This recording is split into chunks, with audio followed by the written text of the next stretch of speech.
Well, this talk actually unveils the disturbing reality of how fake news and fake comments online can sneakily seed viewpoints in targeted people without anyone realizing it until it's too late. So this is real, guys. It's serious, already deciding the results of elections. And personally, nothing against Facebook. I mean, we have our live stream going on Facebook right now, but which is, as she said, this amazing technology that we can use it for good, but it can be also used for other purposes, right? Depends on the viewpoint as well. So it is up to us to actually be aware and carefully check what we see on internet and social media before we make a judgment on it. I agree with you, actually, Eze. There's actually even more we have to say really? about Carole, because to our TEDxNTU audience today, because with us we have our TEDxNTU, one of our TEDxNTU co-founders, Vivian Lim, on stage to talk more about her Carole. Please, let's welcome Vivian on stage. One of our dear TEDxNTU co-founders. You take the center stage. All right, all right. We'll leave you. With me. Yeah. Yeah, we want you to start by telling us about this picture that I guess is going to come up now on stage. Okay, so what's the story behind this? Like TEDxNTU, I've been doing this for since 2011 together with Vivek and the whole of our team over here. We've been spread, together with TED headquarters, doing this whole mission of spreading ideas. And every year they actually also have annual conferences. So this year, fortunately, I got to go to the summit in Edinburgh. So that was where I got to see Carole in person. So TEDSummit, we gathered 300, so it's by TED.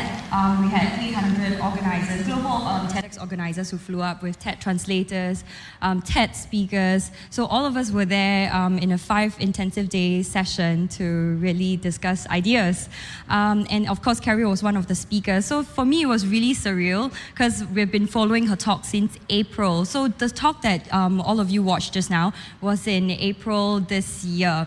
Right. And the interesting thing that she told us when we had the summit in July was right after she got off stage, she got a lawsuit from Aaron Banks. Oh no. Because of one sentence that she said in that TED talk that you just heard.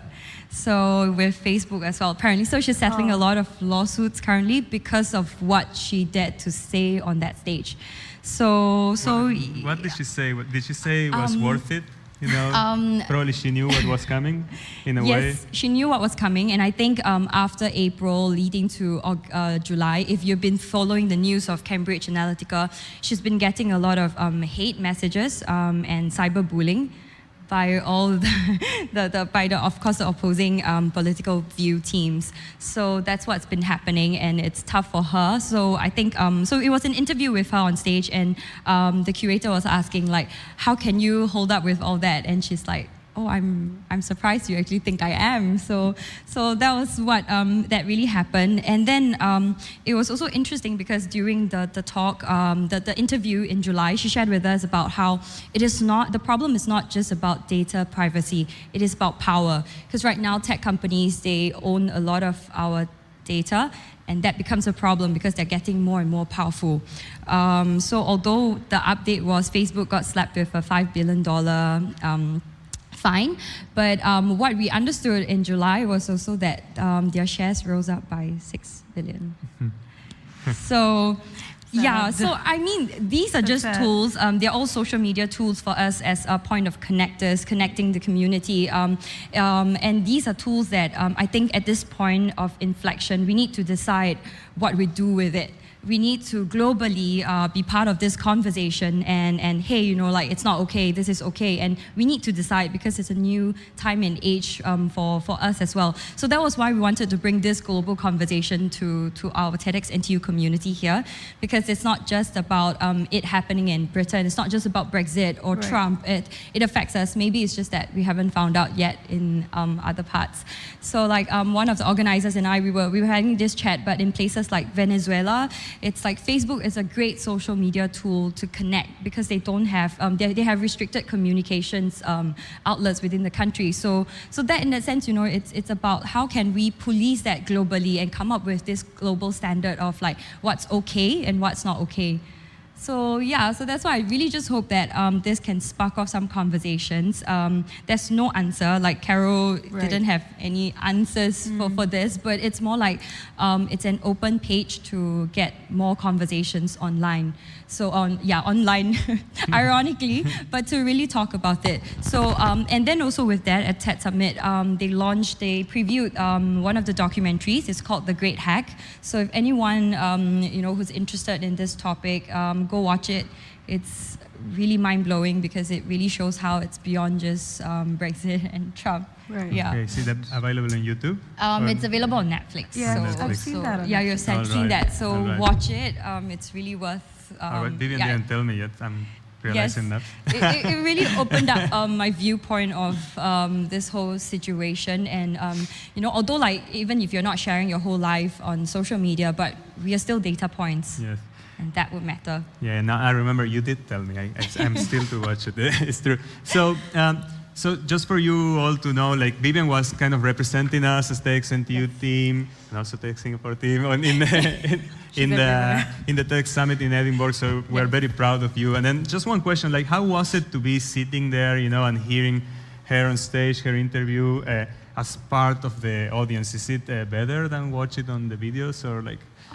Definitely, and I think it's a reminder of how, you know, whenever we run TEDx events, it is about local community, getting local conversations up. But at the very end, we are also connected to this global TED community.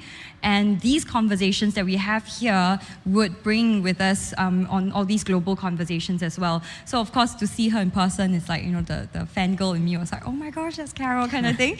But yeah, and that's why I'm really excited. You know, like I mentioned, since 2011, our community has grown so much. And we really are so thankful and we really want to welcome all of you again in this, our TEDxNTU community.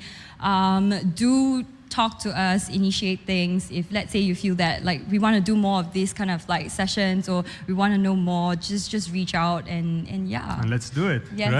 Right? Okay, so thank you, Vivian, for sharing your thoughts with us. Thank you, Vivian. We will move on. Yes. Big round of applause for Vivian, who got to meet Carole.